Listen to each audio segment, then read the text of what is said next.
महाराष्ट्र की सरकार ने 7 दिन के लिए सारे दफ्तर बंद कर दिए शोएब जमाई।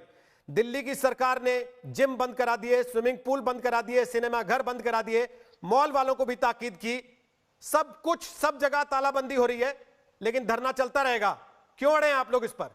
लोगों की जान ज्यादा जरूरी है या जिद?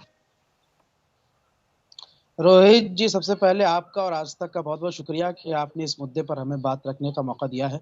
देखिए, दिल्ली सरकार ने जो फैसला किया है उसका हम बहुत सम्मान कर रहे हैं और दिल्ली सरकार ने कहा कि 50 लोग एक जगह इकट्ठे नहीं हो सकते।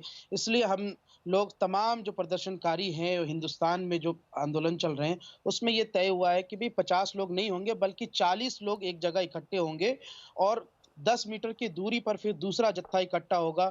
और इस तरीके से जैसे अभी आप देख रहे हैं शाहीन बाग में चौकियां लगी हैं, तो एक आदमी दूसरे आदमी से गैपिंग रहेगी।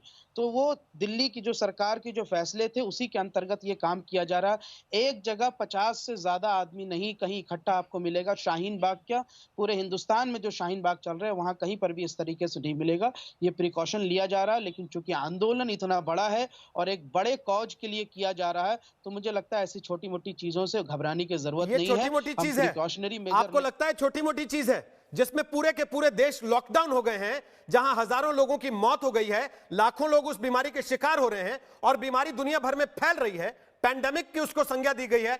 आप कह रहे हैं छोटी मोटी चीज है? नहीं, मैं छोटी मोटी चीज नहीं कह रहा हूं, बल्कि ये गंभीर विषय है। ऐसी छोटी मोटी चीजों से परेशान होने की बात नहीं है। मैंने आप ही की बात से पूछा। छोटी मोटी उन चीजों को, छोटी मोटी चीज उस बात को कहा है जिसको लेकर बीजेपी एक बहुत बड़ा बखेड़ा खड़ा कर रही है। मुझे लगता है उसमें घबराने की जरूरत नहीं है। हम बिल्कुल सुरक्षा कारणों से प्रिकॉशनरी मेजर लेकर के और जिस तरीके से दिल्ली सरकार ने निर्देश दिए उसी के तहत जो है उस मामले को हम रखते हुए शाहीन बाग में 50 लोग एक जगह बिल्कुल भी इकट्ठे आपको नहीं मिलेंगे। दिल्ली सरकार जब चाहे चेक करा सकती है, लेकिन जहां तक प्रदर्शन और आंदोलन की बात है वो तो तब तक नहीं रुकेगा जब तक ये तीनों फसाद की जड़ जो है वो खत्म नहीं हो जाती। ये तो मेरा आपसे वादा है। दूसरी बात यह है कि जो अभी देश को लड़ने की जरूरत है कोरोना वायरस से, सब मिलकर लड़ रहे हैं, हम सब एहतियात बरत रहे हैं। शाहीन बाग के प्रदर्शनकारी भी जो है मास्क लगा करके, सैनिटाइजर, बल्कि हमारी टीम ने, सब लोगों ने सैनिटाइजर भी वहां बंटवा रही है। मुझे लगता है सरकार को भी इस पर ध्यान देना चाहिए, चूंकि लोकतंत्र है और लोकतंत्र में विरोध प्रदर्शन होना चाहिए। तो सरकार की जिम्मेदारी थी कि वहां मास्क बांटे जाए, वहां पे सैनिटाइजर बांटे जाए, वहां पे जो है चेकअप की व्यवस्था हो, जो जिस तरीके से।